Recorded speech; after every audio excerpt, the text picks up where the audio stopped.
Willie D Live. It's Willie D, y'all, back with another episode of information and instructions to help you navigate through this wild, crazy, beautiful world. In the studio, Pastor Troy! We in the building. What up, Willie? What's up, kid? I'm loving it, man. You okay? Good to see you, baby. Man. Yeah. Hey, man, you've been unapologetically real from day one. Yeah, man. Do you ever think that people sometimes misunderstand your energy or your message because of how aggressive the music is? Oh, of course. That's every day, man. But you know what?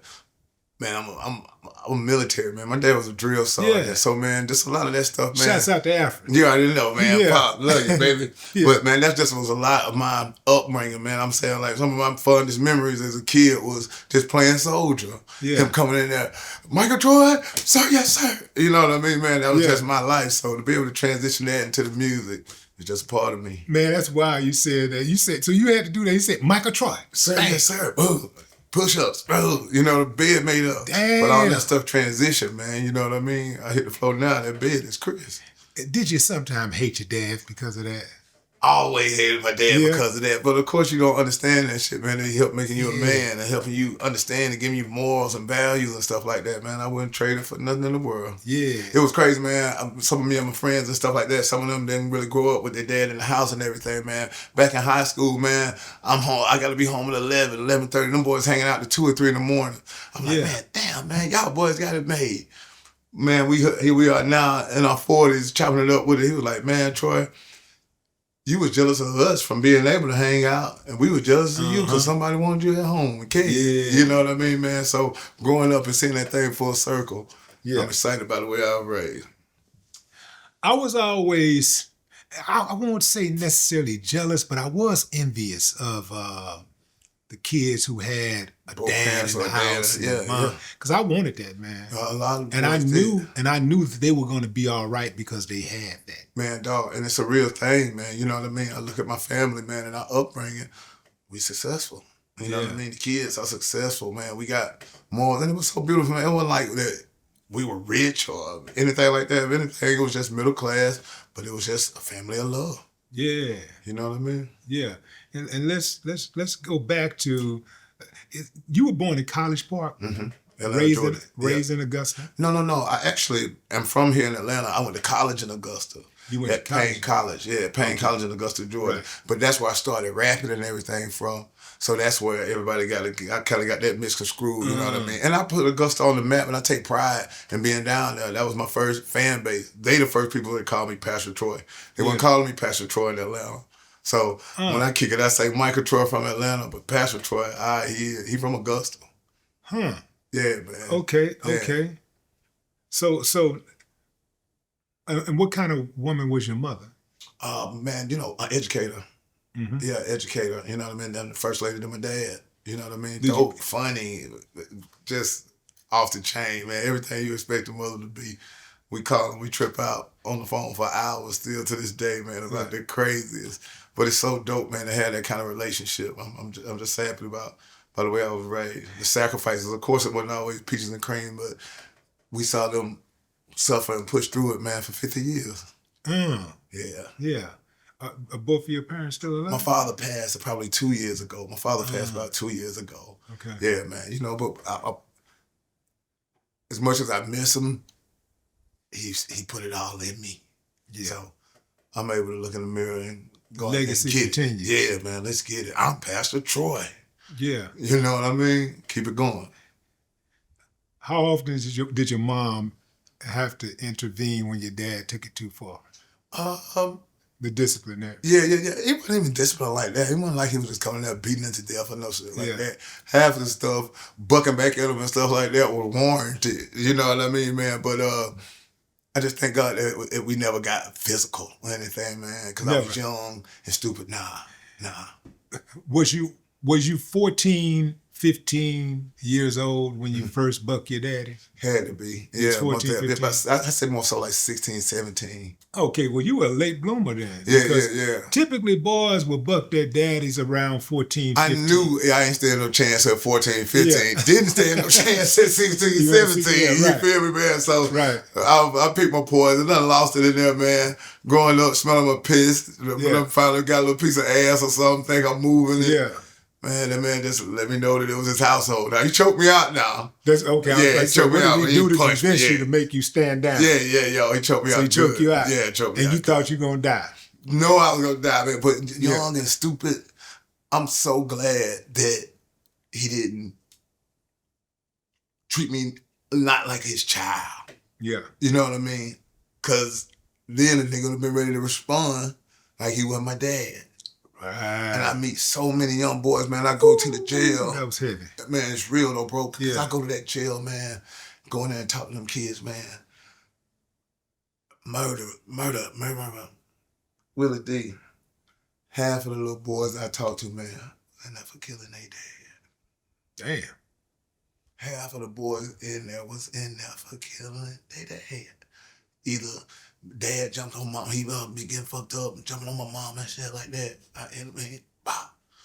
I'm telling you, man, out of 10 of them little murders I talked to, at least 3 or 4 of them, man, was in there for killing their damn dad. And I'm talking to them, but I'm sitting there thinking back about my situation, man, and so glad that they never come to these extremes. What'd you do at Creekside? Played baseball, man, and crafted my acting skills. Just being a damn fool in class, cutting up. But it was so dope, man, to be able to take all those experiences, man. I really thought that not doing my work was going to hurt those white people. Huh. You know what I mean, man? Yeah. I really thought that it was going to do something to them. The Right. people didn't damn care. You know what I mean, man? So to be able to right my wrongs and get myself back together, man, I could have been a valedictorian of that school. You know what I mean, man? But it just wasn't like that. I really thought that I was doing something to them. I'm talking about Willie D wouldn't do no homework, go into class and just ace a test. Like, they just think I was cheating, but it was just smart like that. I just had it, man. Right. So it was cool, man. I was glad to be able to graduate, go on to school, and really pursue a career, have a profession out of this thing, man.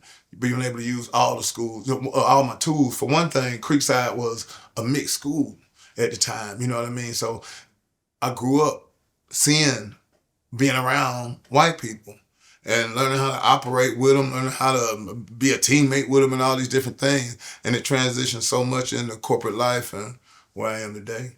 Yeah. Down South Georgia boys. Yeah, man. Now, how many guys were in your crew? Man, bro, that's what we call the whole crew. Everybody was DSGB. Down South Georgia boys. You know what I mean? It really wasn't set members. Everybody was just, hey, we DSGB. Yeah. You know what I mean, man?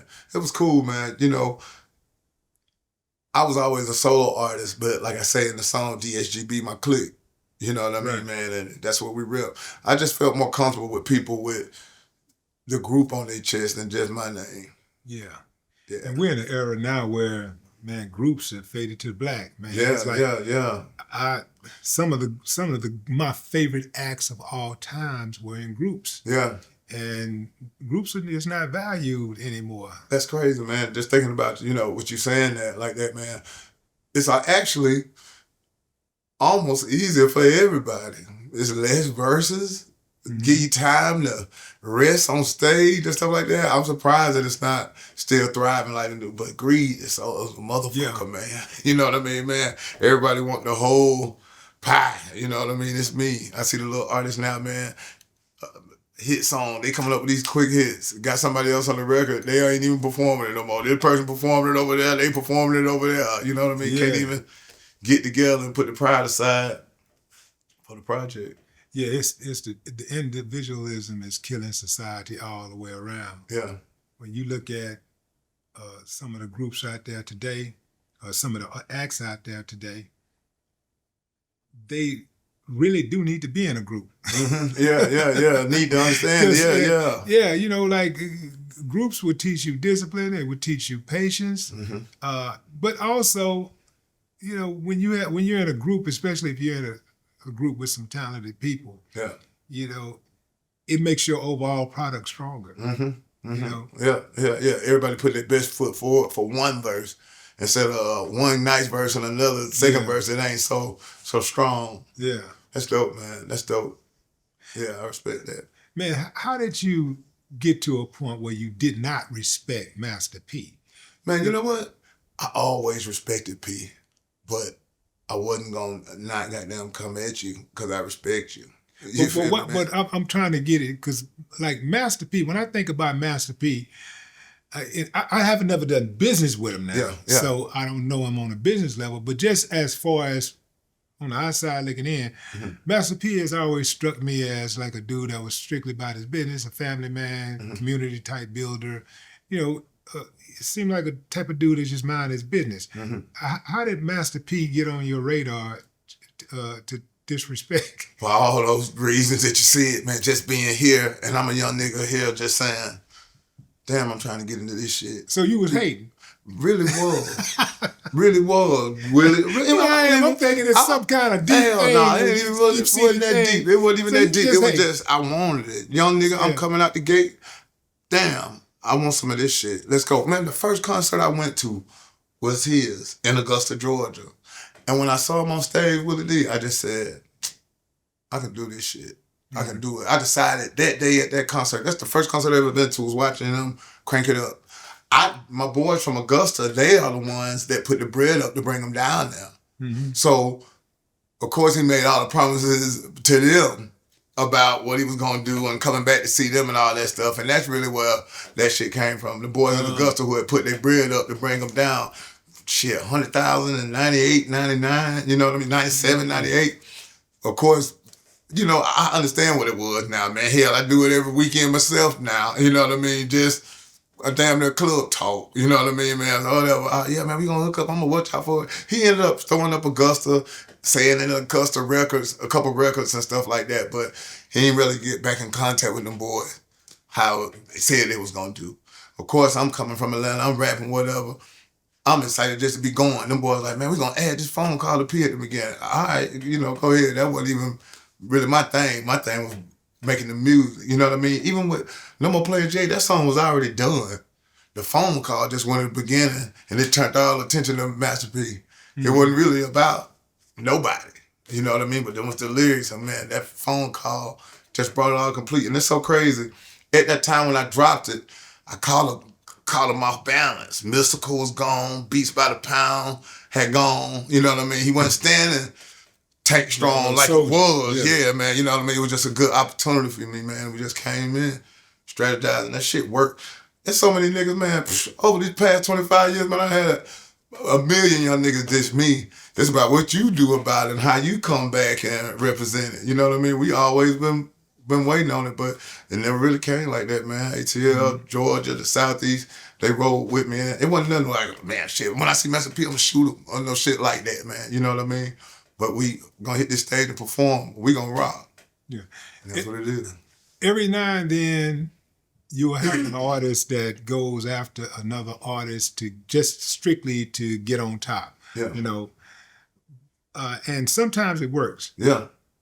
Most of the time it don't. Yeah, it works. It worked for you. Yeah, that's what I'm saying, man. But for most artists, it don't work. And because I always say to myself, like, if you really want to work, if you are looking at somebody that you admire, you want to be in their position, why not get close to them to try to ask them how to do it? And like, instead of, it's the old thing, if you can't beat them, join them, right? And if you can't join them, try to at least get some game from them. Yeah. And so, because you have a lot of people today, they feel entitled if they reach out to you and they can't contact you or you don't respond. They feel entitled to just go in on you. Yeah. And now they're in a position where they will never, ever, ever be able to shine in most cases. Yeah. They'll never be able to shine because if you're that dude, then you're going to use your resources to make sure that if you want to fuck with me, you can't fuck with him. Mm-hmm, You know why? Well, you know what? You can go and fuck with him, but I ain't gonna fuck with you. You know what I'm saying? Yeah. Kind of like that. But what's so crazy with my situation, D? It got to the point where here the little nigga coming off the porch, he going at Master P. All right, that's crazy. But then here comes the birthday bash, and the city is transitioned. The city done got with me. Yeah. Now I'm headline of this birthday bash, 98, 99. I done already faxed in my contract and everything. The city is ready to see me. This about to be my first performance here in Atlanta. Uh-huh.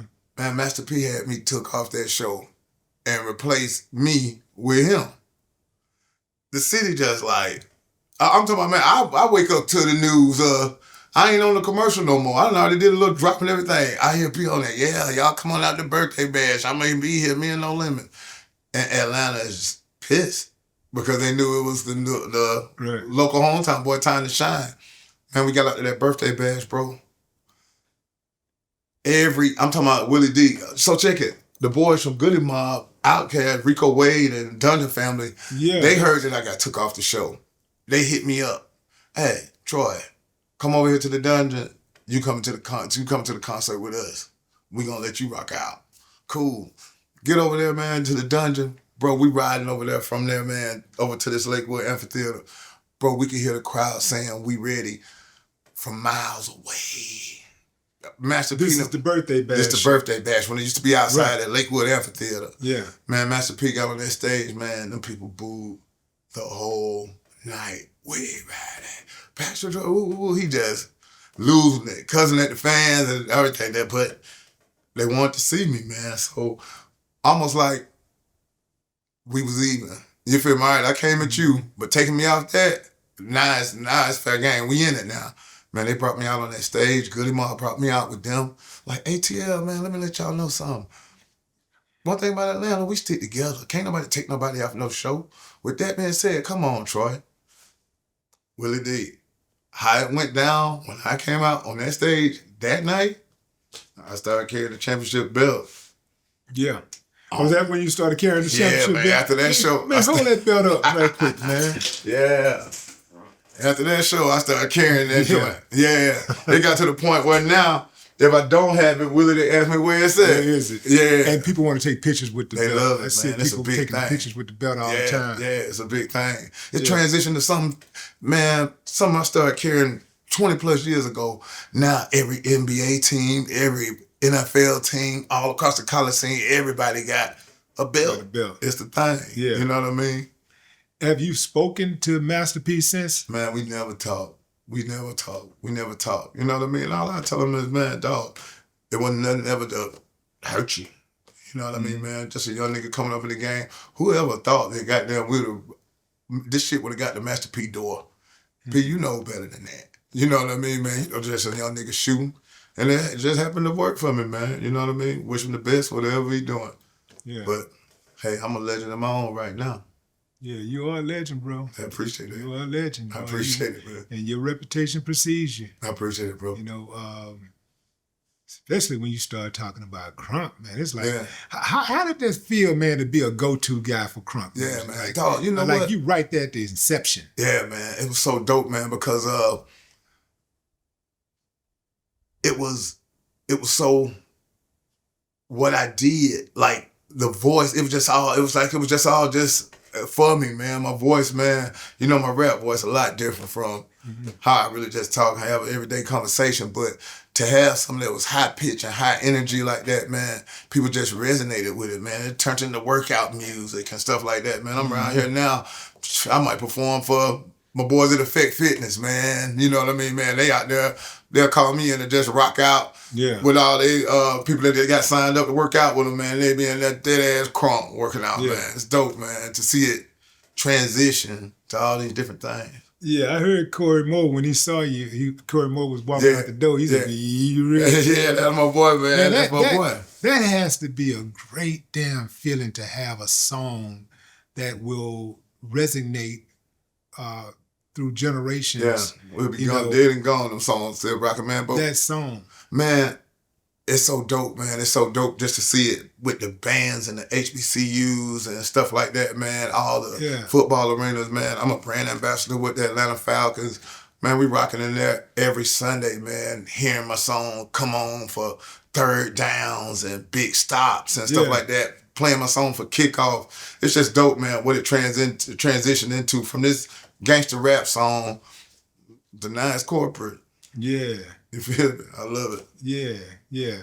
So you still get a lot of money off of syncs and stuff. Do you own all the publishing? Man, you know, I own all my publishing and everything, man, but I still ain't really did well on the with the streaming stuff, man. So I started selling my stuff directly on my independent website. All my stuff is on PastorTroy.com.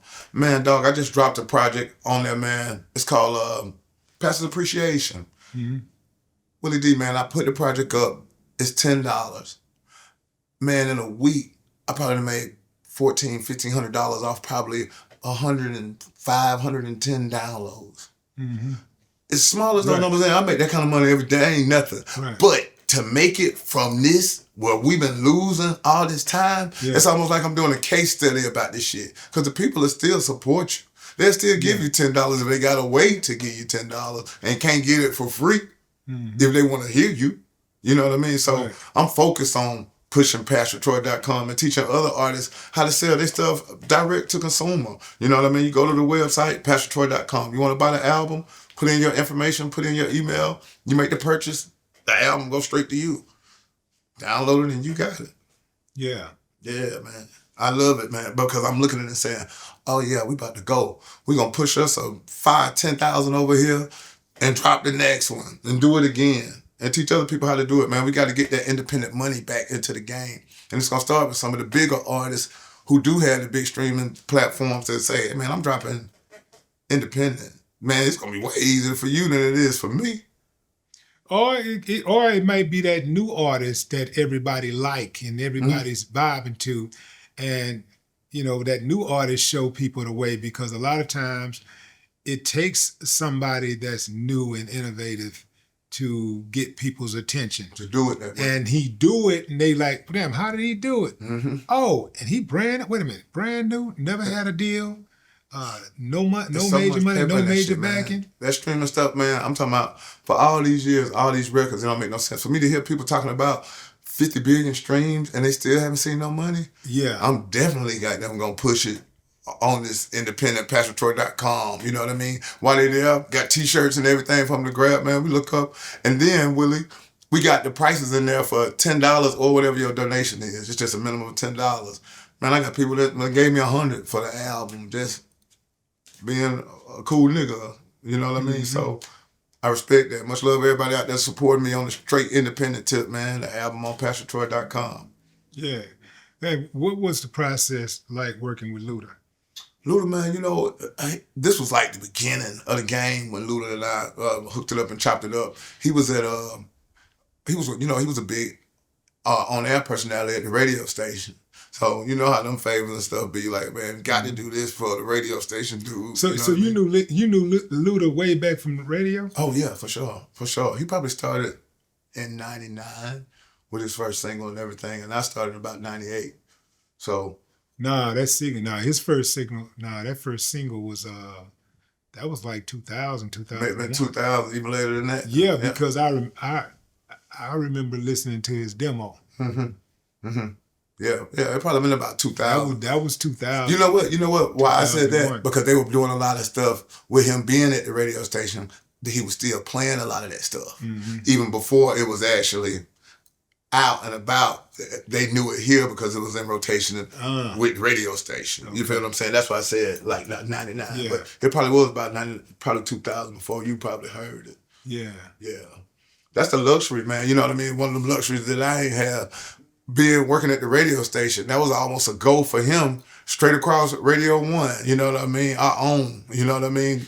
But that's a testament to his bosses, because they don't let you do that at every radio station. Just because you DJ don't mean you finna play your music. Yeah. You know, it's done changed a lot now. But back then, when Brother did have a little freedom, man, even you had 1 or 2 songs to play. Now, I don't even think they got that kind of freedom, man, because they playing from playlists coming from corporate. Yeah. You know what I mean? When that first song that you and Luda did together. That was on his independent album, man. Get Off Me. That was the name of the joint, Get Off Me. But that's when he was selling out the trunk like me. Yeah. Yeah, man. Yeah. So that was no, but still, you knew Luda had chops. Oh, yeah. So when you go in there with him, you're thinking, I got to get in here and rip because he finna go off. Yeah.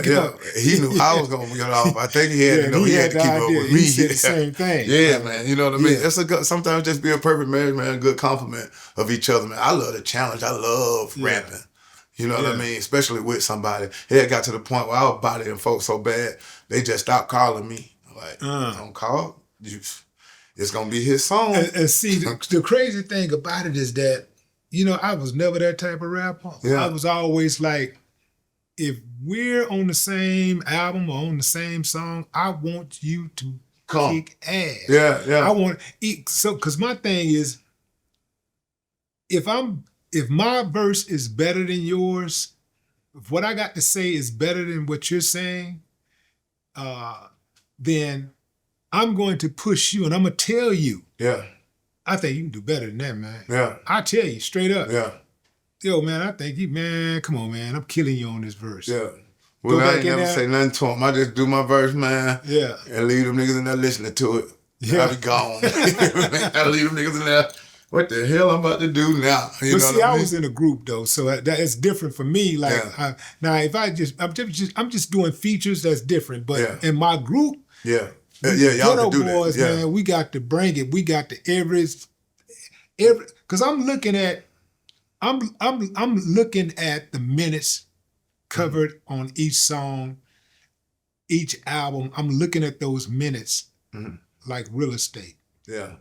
You like own it for that time. I'm like, for this time, we own this space, and we got to make sure we got to put something on every single one of these minutes. We got to be covered front to back. I feel you. And so if we were to have a guest feature, we're not putting somebody on here just because they got a name. Yeah, you got to bring it. They're going to have to bring it. It's real. So. And I respect the artists that did still, even knowing that I was a Terminator, they still work with me from like Waka Flockas and stuff like that, man. Knowing how hard that I'm going to come on these songs, they still gave me the opportunity for the people to hear me. A lot of them joints, man, a lot of the artists around here that I did them records with, we did them records, man, and they ain't never performing and probably never will because they know that crowd is going to go crazy on this fool verse, man. They ain't calling me for that. You feel me, man? You know how this game go, man. Yeah, well, some of those verses that you did, they didn't release them because they wanted it to be album songs, not singles. Yeah. That's because the labels. There'd be so much stuff behind the scenes. Yeah, the politics behind that. They don't want to have somebody to put out a single and be pushing me. Yeah. You feel me? Right. We pushing Pastor Troy more than we pushing you. Right. We got to go with this record with you all by yourself. And I get it. You know what I mean? Yeah. I totally get it, man. But the sport's still fun. You feel me? Yeah. Sports still fun. It was some no-brainers, man. I done had records where the radio station just started playing the record on their own from the vibe and stuff that was going on in the city. And the label come in and try to go with a different single. Man, brushing your hair backwards, man. You brushing your hair against the grain. Yeah. It ain't work. You know what I mean? Man, had a second single. Now the artist gone. Man, what's your thoughts on what's going on with the dating scene in America, period? Yeah. And I know Atlanta is damn near the epicenter of everything. What's going on the dating scene. Everything. But what's your opinion on as far as like how we're communicating with one another, men and women? Yeah. And I think that as you mature and grow up more, man, I'm 47 now. My expectations at 47 different from what I was expecting at 21. You know what I mean? Even coming up in the rap game like I did, you know what I mean, man? Right. You know how that age group, just this newness of the whole thing, you know what I mean? Yeah. Chick in every city, stuff like that. But now at 47, man, I'm more about what make me happy, who really understand me, you know what I mean, and how I move, how I operate. Somebody to understand how much this means to me. Like, I'm talking about Willie, to the point where I don't answer my phone if I'm working. Sometimes girls be upset about that. Well, you can't answer the phone if I'm calling you at work. I can't answer the phone at my job, but you work for myself. I don't work for myself. This is serious business. So the more that people understand that side of me and respect what I do as a job and stuff too, the better off I am. You know, the better off I am, and us having a good understanding in the relationship. You know what I mean? Yeah. I hate to break it to you, Troy, but we're never gonna be respected like that. Like what we do for a living would never be seen as a job work. Yeah. Man, my kids, man. They don't think you working during the day. When my kids were little, I used to take my kids to school, and while their mother would go to work. And one day my daughter was like, we was riding in the car going somewhere. My daughter was like, well, Dad, you don't have a job. Mom does this. Mom, I'm saying, oh, wait. Yeah. I'm saying, really don't think you got a job. I don't think you know, but your mama job can't pay for this. Your mom can't pay for your mama job cannot pay for this lifestyle. For sure. Yeah. Now their mom job can pay what their mom can pay for their lifestyle now. Yeah. Their mom's a millionaire. Yeah. But then, your mom's job cannot pay for this lifestyle. You know I feel. But they was like, Dad, you don't work. You just be at home all the time. Yeah, man. You know? And what's so crazy about it, bro, people don't really understand that hustle and bustle of that road, man. You know what I mean, man? That thing, people die on that road. Mm-hmm. You feel me, man? Yeah. You know, car accidents and so many different situations, man. They don't understand the sacrifices that we take. They fall dead on the stage sometimes. Yeah, man. On every weekend. You know what I mean? So I'm happy to be here 25 years later and experiencing the scene with, people that understand me and can relate to where I'm coming from. I love it. What do you do to take care of yourself while you're in this lifestyle? Because we are in a fast-paced, fast food type lifestyle.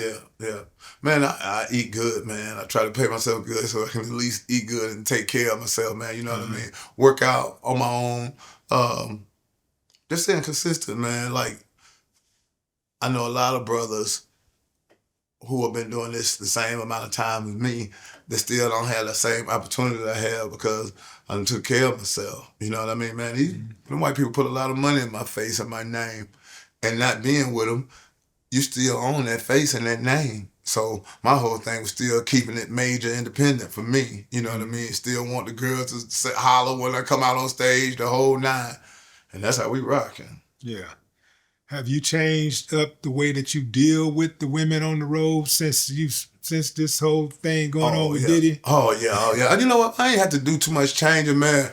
In the early years, I had to, you know what I mean? But now, 25 years in the game, you ain't had all your fun with this shit already. What you waiting on? You know what I mean? Do you ever worry about somebody else, you gonna get a blast from the past, come back and try to say, hey man, I done called me $20 million. I done called them already. I done called them already. We done worked it out. We done worked it out already. Yeah. No, I ain't really had no situations like that, man. Yeah. I ain't never had that situation. I would never just no gorilla beating on nobody or making anybody do nothing they ain't want to do. But it ain't even about that. It's just about people looking for a bag, looking for an easy lick. Because I know for a fact, and I wasn't there, but I know for a fact that all those people that's been pointing fingers at Diddy or whoever is not telling the truth. Yeah. I know it has to be a few lies sprinkled in there. Oh yeah. That's just the nature of the business. Yeah. It's gotta be a few lies in there. So there are people out there who are opportunists. Mm-hmm. And if they could sit back and say, oh, he did what? He just signed a deal? Yeah. Okay, let me see. I'm broke. I ain't got nothing going on. My man ain't got... Here I come. Here I come. You think I can get paid? Girl, I'm thinking about, because women always call their friend first. Yeah. You think I can try? You think it'll be worth going through this? Contacting my lawyer? Yeah, man. I'm glad I ain't got no situation for him. You know what I mean, man? I showed up, ain't got nothing for him, man. Yeah. I've been chilling, man. Luckily, I've been cool. You know what I mean? And what's been so dope about my situation, man, the people that I like, I kept, you know what I mean? Yeah. I ain't really just get a whole bunch of new shit going on. You know what I mean? Yeah. Man, the people I deal with know me, I know them, and let's ride. Yeah. I think the key to a lot of this stuff, man, is the key for guys, men, to mitigate their issues with women who they have had some past dealings with, is to just treat those women with respect. And I know to some of these guys out here that sounds corny, but your ass probably gonna go to jail since it sounds corny to you. You know, that's if you like women. If you really like women, I don't understand why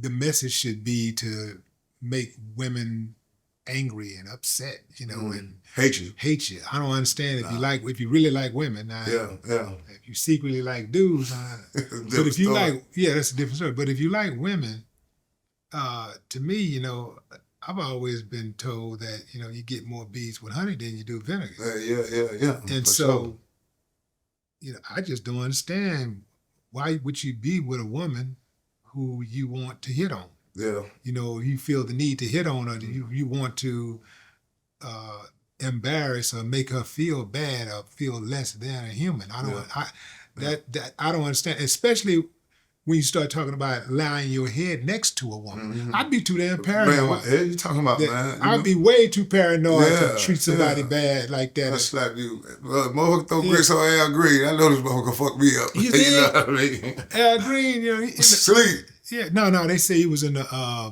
he was in the bathtub when that happened. Oh, really? Yeah. Damn. But even comfortable, he chilling. But even if you start thinking about it, when you're sleeping, you're at your most vulnerable. So here's a person that can get up and open the door and let the killers come in. Yeah. They can anything. They can take a knife and start sticking you. They can shoot you. They can hit you in the head with a club.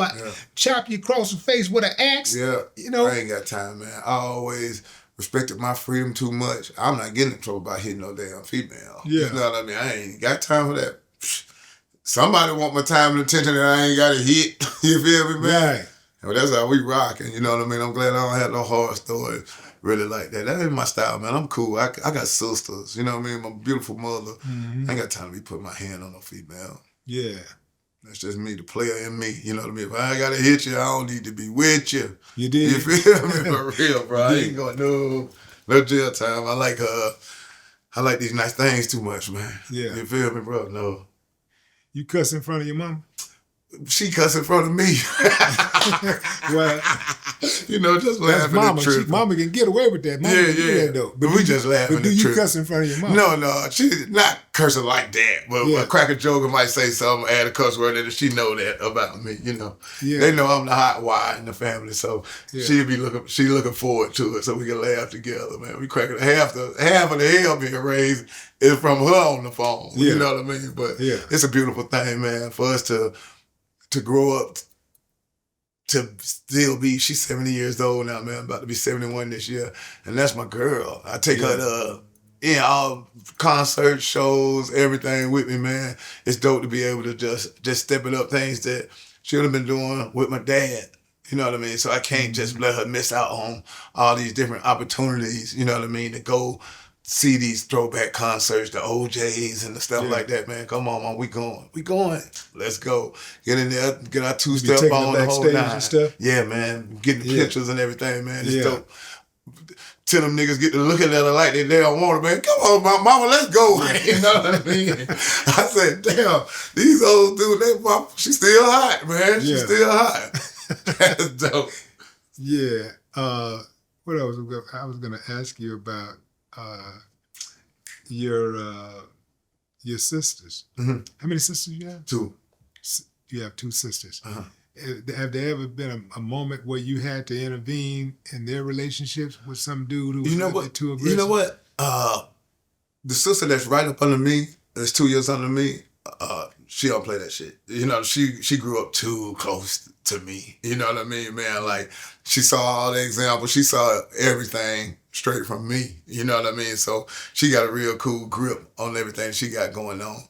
My baby sister, I had to catch myself a couple of times, man, because I know you still got to figure it out on your own. I just can't come in here bum rushing every situation that I feel ain't right. I don't put your hand on them. Y'all can argue and carry on, do all that, but don't touch them.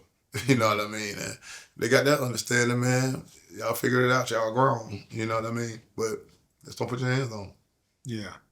Yeah. Your nieces and nephews. Yeah. What kind of relationship you have with them? Oh, man. We're a family, man. The Troys, we're a family. Can't destroy Troy.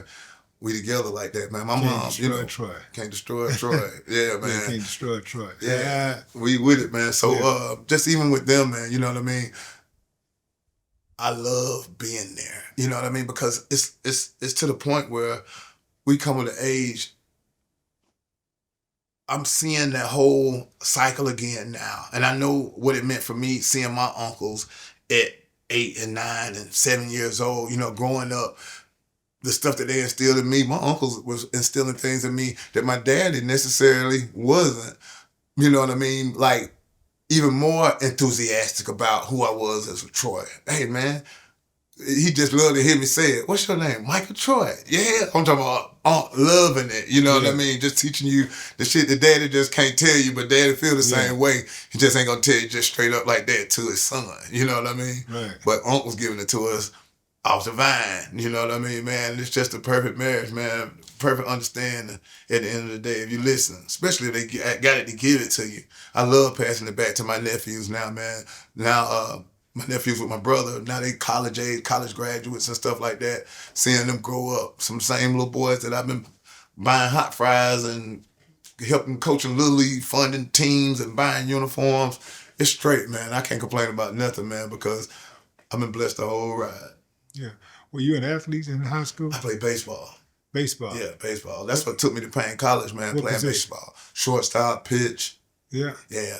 I love it, man. That was my first love, baseball. You thought you was going to make it to the league? Man, until I got to college, the HBCU that I was playing at, man, I was like, man, ain't nobody going to the league from here. You know what I mean? That's exactly what I said, man. That's exactly what I said, dude. And that's when I started taking my rap career serious because I had to be a professional at something. You know what I mean, man?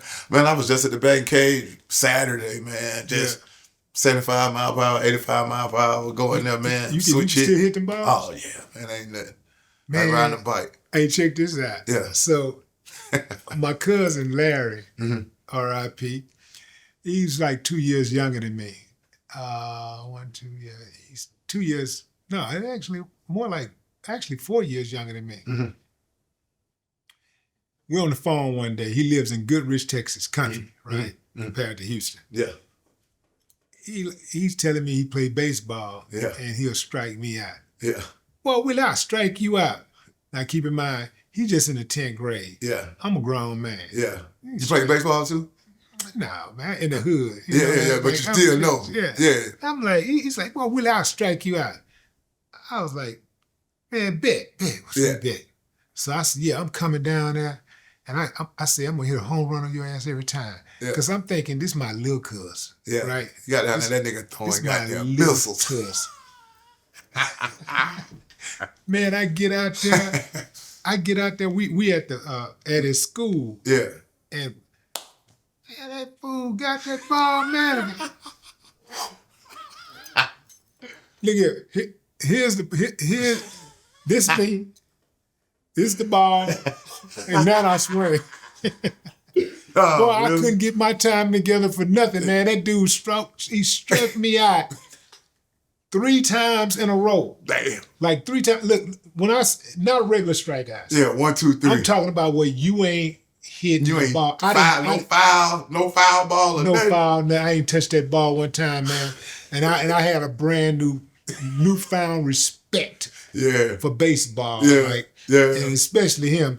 And I had to take it because Larry used to brag all the time. Yeah, yeah. And then if he wasn't bragging about the truth, he was lying. Yeah, yeah, so yeah. this is the type of person you Now do not want to got lose. one reason to tell the truth. This is the type of person you do not want to lose to. Yeah, you yeah. do not It's want on to the lose pot. to Larry Glenn. He bringing it. Boy, that fool bragged about that to the day To he the died. death. That's dope, man. Remember That's when I dope. struck out Willie? Remember when I struck you out, Willie? That joint, man, baseball though, bro. Baseball was so dope with me, man, especially pitching and stuff like that, because it's so much of a mind game, man. And I love how I was able to transition so much of that into business. You know what I mean? Being a teammate, being somebody that they depend on, all that stuff, you know, man, it cross over. You know what I mean, man? Being an athlete and stuff, especially one that's a leader and stuff like that, man. A lot of jobs out here, man, in this corporate world, that's some of the questions they ask you. You played in sports? Were you on the team? Do you know how to be a teammate? You know what I mean, man? So I'm glad that I had those experiences and still able to reach back to some of those experiences and make them transition into things that I got going on today. Being a leader, being a guy who has always been authentically you, a truth spitter. Yeah. Do you ever feel alone out there? Oh, you know it's a long world out here, you know what I mean? Yeah. You being in the same kind of position. You know what I mean? But I like the freedom of not being crowded. You feel me, man? I like that. You know what I mean, man? This how I feel about it. This how I feel about it. It ain't gonna change just to be with this in circle, this in crowd. If I don't believe in it, I don't agree with it, I wasn't raised by it, I ain't with it. You know what I mean? It ain't really much y'all can do to me to change how I feel about that. And I'm so cool with it. So cool.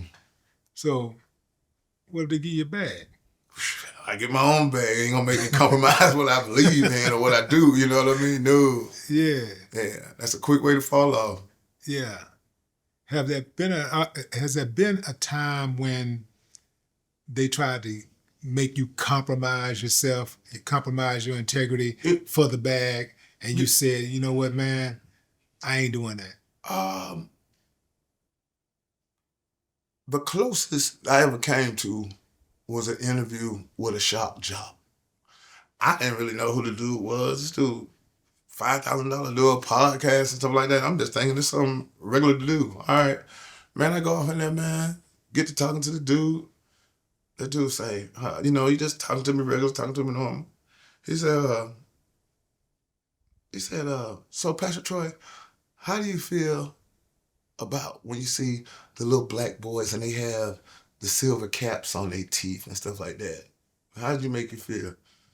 I'm looking at it, it don't make me feel as bad as when I see them little white boys with them caps on their teeth and stuff. He wasn't ready for nobody to come back and getting with him. You know what I mean, man? So I looked up, man, with all this banner going back and forth, man.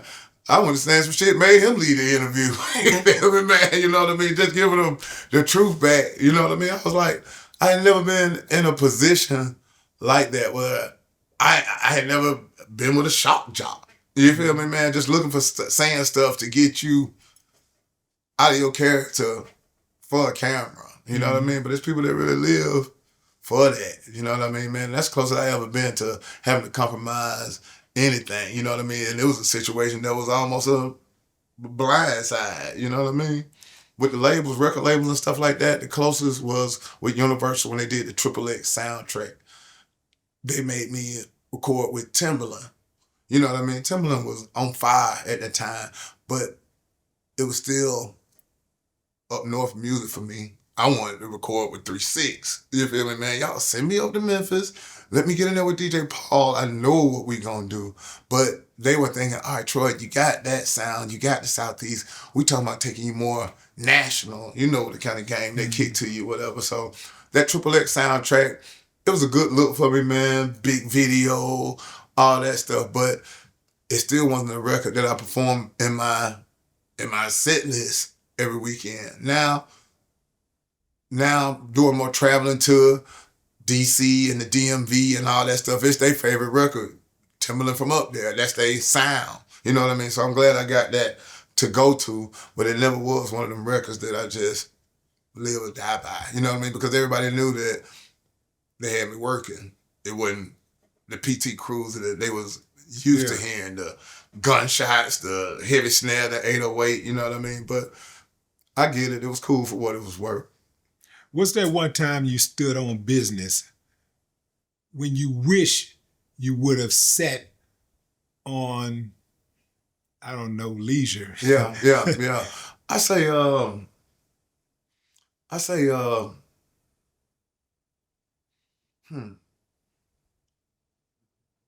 what would be a good time where I just bowed down, not bowed down. That time when you stood on something and you said, "Man, you know, I'm sticking to my convictions." Yeah. And you look back now and you say, "You know what, man? I could have played that a different way." Yeah, man. You know what? I really don't have a lot of those scenarios, man, because even after the fact that I didn't feel right about it, I gotta go back and fix it and clear it up. You feel me? I ain't leave it as, I try not to leave situations at that place. You know what I mean? Even if I was wrong a year ago and I ain't talked to you, when we catch up and if I feel that deeply about that I was in the wrong, I ain't too big to say, "Hey man, my bad about that, man. I shouldn't have did that way, bro. You know, it's cool. I hope you understand." You know what I mean? In this situation, man, people want so much from you. You know what I mean, man? It's almost like people could never give you back all the things that they ask of you. You know what I'm saying, man? So it'd be a lot of scenarios where, man, like, I just can't do all of these things. You know what I mean? I can't be over there, everywhere. You know what I mean? You just got to pick and do what you can. A lot of times people don't always understand that. You know what I mean? And I had to understand how to be all right with them not understanding that. You know what I mean, man? You come into this game, you come into this new money and everything, man. First thing niggas say, we rich. You know what I mean? What we did. You know what I mean, man? So growing up and learning that, man, my dad used to tell me, man, Mike, can't save the world. He said, man, you know what happened to the man that used to give everybody $100 that he met? What happened? One day he ain't had no $100. And they was gone. You feel me, man? Yeah. And nobody was there to give him one back, you know? Something so simple that resonates so much all these years later, you know what I mean? Yeah. I can dig it. Lil Nas X. Lil Nas X. Man, when you made that comment Yeah. about Lil Nas X clothes Yeah, when he appeared on the Grammys, I believe that's 2020. yeah. How, when you made the comment, you had to know that they was coming for you. I really wasn't paying them that much attention Wasn't like thinking that. about it. Yeah. You just I'm talking to my people. Yeah. Man, dog, them people, bro, they just stopped putting rainbows up under my Instagram page last week. That shit was 2020.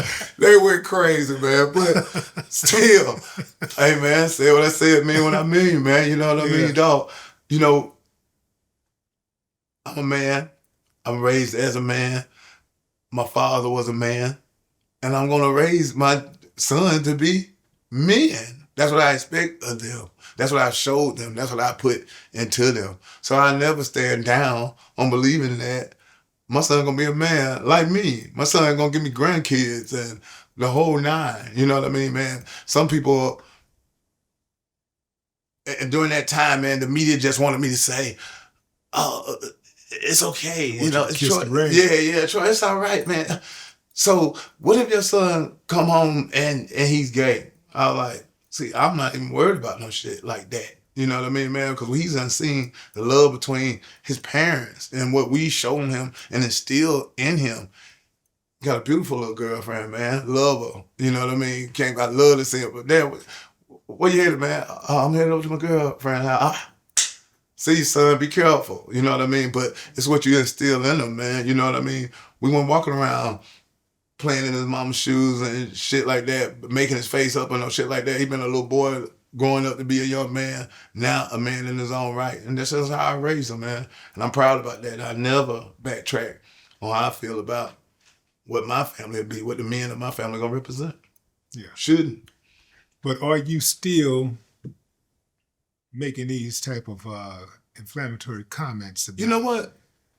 You know what? Lil Nas X? Will you go on record right now and say, fuck all that dressing like Lil Nas X? And You know what? will you say it right now? Right now? I doubt it. No, I'm just Willie, let me tell you though. I started working with the Atlanta Falcons.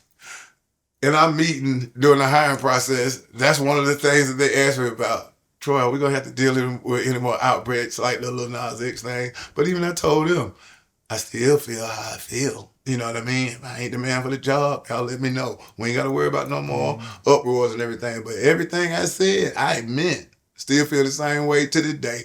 I can leave now if y'all need me to. You know, but ain't that the truth, man? Like that's the way I deal with these companies. Like, you know who I am. Yeah. You know, it's easy to find me. You Yeah. know, it's easy to look up and find out what kind of guy I am. yeah. And if I'm not that guy, then, you know, that's cool. But I'm not about to become somebody different just because, you know, It's I'm opportunity doing here. business with y'all. Yeah. You know, sold not for sale, like my man, my son would say.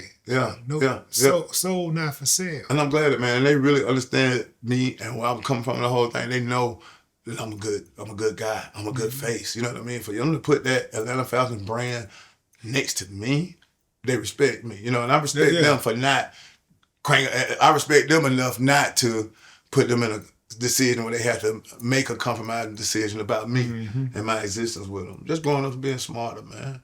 Yeah. There's very few brands out there that will ride with somebody who, you know, who endorses the brand. Yeah. Most of them, they cowards, man. Yeah. The moment they see some trouble, they're going to leave you out there all by yourself to die. Yeah. They don't give a damn. So this is why I'm such a proponent of seeing youngsters go out there and get their money from these institutions, get their money from these teams, because the moment that they can't they right, you left. Yeah, the moment you do something that makes them look bad or something that might cost them some money, you out of here, bro. You out of here. So absolutely get all you can get, but at the same time, you know, don't blow the bag. You know what I'm saying? Don't just blow the bag. Yeah.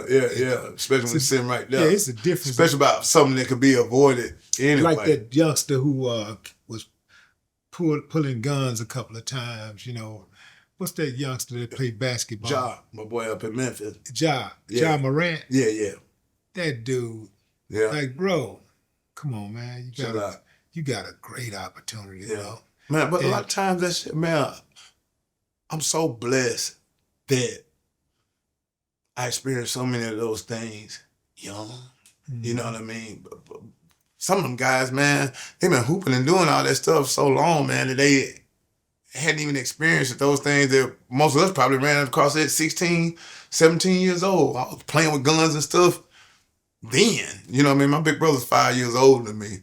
So I saw all that, you know what I mean? I experienced all that, shooting guns before school and shit like that with my parents going to work and stuff like that, man. Just growing up in the hood. So when I see brothers like that with opportunities like that, I was like, he ain't see that coming up. Because if you saw that coming up, you'd be so past that shit, especially with millions in the goddamn bank already. Yeah. You feel me, man? So I doubt it ever happen again. And you know what's crazy for me is that I had a gun I think I got it at 17 when I first got a gun. Yeah. I had a gun, but I didn't play with it. Yeah. I never played with it. The only time I pulled it out is when I had to go to work. Yeah. That's it. Yeah. And so I'm younger. My brother got the guns. He's 17, so I'm 12, 13. This round, Boys in the Hood coming out. We watching these movies for the first time. Want to cock the shotgun pump like they do in the movie. Turn over, nigga. Doing all this damn shit, man. You know. So glad that I had a chance to taste all that stuff young. Cause just tasting that shit at 17, 18, it would have been just to go to work. You know what I mean, man? Cocking that motherfucker, man. I know so many niggas gone. Hey, this is what I want to understand. Like, when we watch the Boys in the Hood movie, Yeah. You had guys who wanted to cock the gun, Yeah. like the dude who shot Yeah. Ricky. You know? Yeah. He had the cocking the shotgun, and Yeah. you had the guys who wanted to get into the pistol play or whatever. Yeah. But when I saw a movie like that, even though I think I was probably 25, 26 at that time when that movie came out. Mm-hmm. In any event, I looked at the end result. See, I was watching the end result where Doughboy initially got killed. Yeah. Ricky got killed and he was just collateral damage. Yeah. He wasn't even involved in Yeah. nothing gangster. He was on his way to college. Yeah. Same thing with Scarface. You see people that watch Scarface in New Jack City and they go like, they want to sell the most dope out of everybody and whatever, but Nino got killed. Yeah. And Al Pacino, Tony got killed. Yeah. Right? Yeah. So I'll be looking at like, Ending, like, this ain't no good I'm ending. looking at the ending. I want to know what does that end look like? Yeah. And so I think that's what a lot of people miss, the ending. Yeah. They hear the beginning and they see the flash, they see the girls, they see the cars, they see the jewelry. Yeah. Okay, but where does this road lead to? What's the end? That's what I want to know. Yeah, it's real. What is the end result? And the end result, oftentimes, in fact, the end result invariably leads to death and destruction. Yeah. So that's why I avoided a whole lot of stuff, because I was looking at the end result. That's real. And that's why we always we always talked about the end result in the in the music. Yeah. Make sure, let's They know talk that about side, this too. but let's make sure that you know what the end Consequences result of is. some We're of going this to talk shit. about the chop and the trunk. Yeah. But we also going to tell you how much time you're going to get if they catch you with that chop and That trunk. dirty shop, but yeah. Yeah. That's real, man. That's real. And that's what I love. And man, they call it gangster rap or whatever, man. But just growing up as a fan of it, I love the pictures that was painted, man. You know what I mean? Just listening to it, I could relate. You know what I mean? My uncles loved the music and stuff like that, man. I'm hanging out here. I'm seeing these boys. I'm seeing the dope boys doing their thing, man. I'm hearing the gunshots at night. You know what I mean? This is life to me, man. And I couldn't see myself really making any other kind of music. I loved gangster rap. I grew up with the Eazy-E. I grew up on the Ghetto Boys. I grew up listening to Scarface, that damn Diary. Hey, Diary, I got a little problem. I can make it by myself, and maybe you can help me solve them. I'm perplexed listening to that, saying, trying to weigh up what's real, what is rap, what's really going on here. You know what I mean? And to be able to come back and in my own right, make music and songs that's to help brothers get through from that same kind of angle is the best in the world. I'm privileged to be sitting right here chopping it up with you, man, because gangster rap and what y'all boys did, I wanted it as a career. And it worked for me, man. You know what I mean, man? All the sacrifices y'all boys took before us, man. You know what I mean? That's what I look at the artists and see, man. Like, I don't think they pay enough homage to what people have to go through for you to be able to do what you do now. You know what I mean? I look at the artists now, man. Artists around this motherfucker act like, oh, motherfucker, I'm the hottest motherfucker ever. You know what I mean? Yeah, man. Yeah, I brought all the attention to the city. Yeah. Man, dog, that shit was a long hurdle to get this gangster rap going, crunk music going out of Atlanta. You know, this was the booty shake kingdom. You know what I mean? We were partying more so like Miami here. So when we started coming with that, man, I'm one of the first artists to bring that side of Atlanta rap to the forefront. You know, Outkast and Goody Mob, they were doing their thing, but them, they ain't had no AK rounds busting on them 808s and stuff like that. Like when I came, you know what I mean? It really took it. I'm one of the first artists that sound went state to state for GA, you know what I mean, for Georgia. And it just opened up so many doors for us, man. I don't really think they understood what it took. Motherfucker, I just had to go edit with Master P to get this. Everybody was saying, where's this nigga from? Where he from? Atlanta, man. He from Atlanta. It brought so many opportunities. And now we got, here go Pastor Troy. Then we got Luda. Then we got Tip. Then we got Jeezy. It made people respect that it was a scene for that here. You know what I mean? This shit still going. More artists coming out now sounding like the stuff that we started than a lot of the other artists that came out of the city, man. You know what I mean? No disrespect to nobody, but this shit here was here to stay, that gangster rap scene, man. You know what I mean? It's dope for me to see niggas like Future and stuff like that. First thing they say to me is legend, OG. You know what I mean? Boy, them boys know the work a nigga really put in, man. Just to be here alive 25 later. You know what I mean? It's Future and these other artists who did come after you, who was inspired by you, who walked through those doors that you opened. Are they giving you opportunities, or do they offer opportunities? You know, some of them do. And the ones that don't just know how serious I am. You know what I mean, man? They don't want nothing that's going to take away from me being this big thing that I am. You know what I mean? Because they know I'm coming, belt and all. You know what I mean? Them niggas don't want to stand next to me, man. I got this damn big ass belt on my shoulder and know that crowd ready to crank. See, my thing would be like to be on a song with you is like, you about to hear some of my best shit. Yeah. Because you got to in order for me to shine. Yeah. You know, look, I want to win. Yeah. So if I'm on a song with somebody, I can acknowledge that they ate, that they killed it, right? Yeah.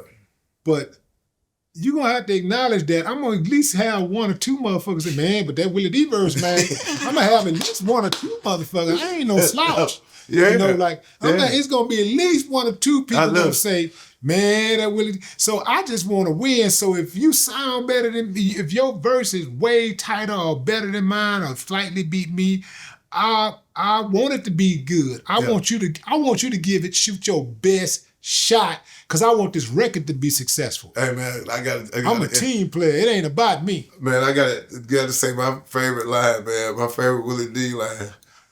I should have left you where I met you, waiting on the bus. What song is that, Hold man? on, I don't even know what you're talking It's about. an old joint, man. I'm gotta get back to you and tell you exactly what record it is, man. But that verse, man, you say some shit like that, man. I should have left you where I met you, waiting on the bus. Yeah, I don't know. I don't even know what song that is. That's man. tight, man. How many albums did y'all put out, man? It's Ghetto Boy. Did you do the solo too? 6 we did. 6 solo, 6 group. Really? Yeah. Good. Yeah. I see you with your hat on, man. Out there ready to get it on, man. Yeah. That's dope. Yeah, that the Rock and Roll Hall of Fame has that hat. Really? I gave it to him back in 2000, maybe, I think 3. Really? I gave it to him right before I moved to Azerbaijan. Uh-huh. Yeah, that's like 2003. That's tight. No, I gave it to him before I moved to Paris. Yeah. Uh-huh. Them folks, man, they kicked it up that Rock and Roll Hall of Fame. Oh, man, this is a good opportunity for me to speak on the... They got an African American history of music museum, African American music museum in Nashville. We got to get you something, man. They brought me into the position, kind of help curate and stuff like that with it. That place is so bad, man. They put $65 million in this place, just going over the history of African American music, from the blues to the old church to even coming over from Africa, all the drumming and everything, man, up to now to the rap and everything, man. And it's really dope, and a lot of people don't know that it's even there. I hated going in there, and as excited as I was about it, I was one of only the few people that was there at the time. You know what I mean? So I encourage everybody, man, if you're in Tennessee, you know, it's in Nashville, man. It ain't a far trip from anybody around here, man. But it's interactive, man. You put on the wristband, man. You're able to go from station to station. You're dancing in the 80s. You're making beats. You're singing, making blues songs. It's just a real nice experience, man. And I definitely want to make sure that the Ghetto Boy is well represented off of that thing, man. Absolutely. I appreciate it. Yeah, reach out, man. You know, we'll circle the wagon and Good, come good. back to it and talk I'm looking about forward it. to it. I'm looking forward to it. Absolutely. Man, man, look, man, the trip part about it is that I've been like hip to you for like years and years and years and years. I mean, Yeah. I ain't gonna say decades, 'cause I'm gonna sound too old. That's all, guys. But it's been decades. Yeah, yeah. But you've been holding it down for a long time, man. Yeah. And your voice is much needed. I was gonna ask you about, you know, the level of respect that you receive from outside of the industry, because I think the people in the industry know. Yeah. Right? It's those who are not artists, Yeah. the bloggers, Yeah. the people who could actually put the public on game and say, Yeah. keep people like your name out there. Yeah. You don't believe that they're doing enough to pay homage in regards to the work that you put in. You know what? I don't even waste my time worrying about that. You should. Feel me? It's too much shit to do. You feel me? I got too much shit to do to be worried about that. Yeah. Please. You know, you shouldn't worry about it. I don't think you should worry about it, but we all should be concerned, because if you look at other disciplines, you'll see that people will never let you forget. Yeah. You're never gonna forget, you know, who built this, Yeah. who was the trailblazer in this. Yeah. You know, like even if you look at sports, one of the reasons why sports is so lucrative is because sports embraces all ages, all eras of sports are talked about on a daily basis. Go online right now They're talking about and sports. listen to any blog, any sports blog. Listen to any sports podcast. Go to ESPN right now and you will hear them talking about the guys who did it 50 years ago, 70 years ago. Yeah. That's why we know a lot of those Yeah. guys, because they're never gonna let you forget. Yeah. So we have to Incorporate the same kind of thing. Yeah, we have to do more to recognize those who laid the foundation. That's real. And those who came and built on that foundation, who came before us. Yeah. Because we have a very, very short memory, like you was talking about earlier. Yeah. These guys, some of these guys act like hip hop started with them. Yeah. Like yeah. they can't go back more than, depending on how old they are, they can't go back more than 3 or 4 years and name a damn artist. I was at the Trap Museum a few days ago, and this girl was with her dad, and she looked to be about 16 years old, and her dad pointed at a picture of Jeezy, and she said, he said, "You know who that is?" She said, "No." Just like that. And that's in Atlanta. Yeah. So imagine what it is across the nation. You feel me, man? Yeah. That's in Atlanta. Yeah.